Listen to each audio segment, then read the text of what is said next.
Piramide v Meroju stojijo v sudanski puščavi že več kot 2000 let.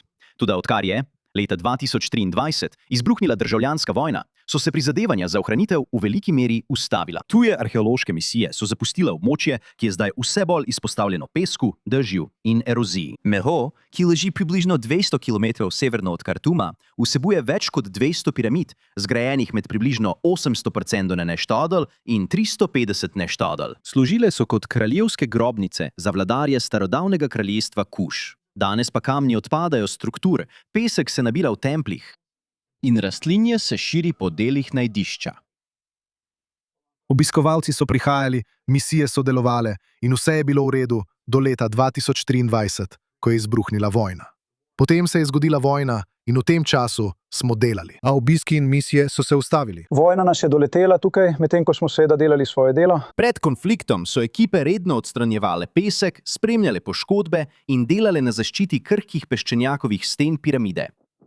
Brez tega vzdrževanja delavci pravijo, da se je propadanje pospešilo. Pesek se je nabral okoli piramid, v templju pa so kamni začeli odpadati. Grožnja ni omejena le na tisto, kar je vidno od zunaj. Znotraj pogrednih templjev so napisi in risbe, ki odražajo vplive starega Egipta, Grčije in Rima. Arheologi opozarjajo, da lahko sol, ki jo sprošča nakopičen pesek, prodre v peščenjak, ga oslabi in trajno poškoduje te rezbarije.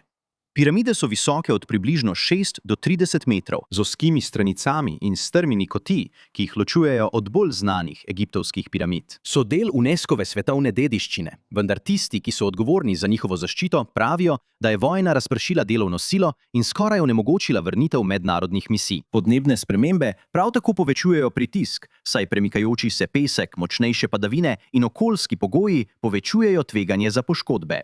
Za zdaj piramide še stojijo, vendar brez obnovljenih prizadevanj za ohranitev, arheologi opozarjajo, da bi Sudan lahko izgubil del svoje civilizacije, ki je preživela tisoče let.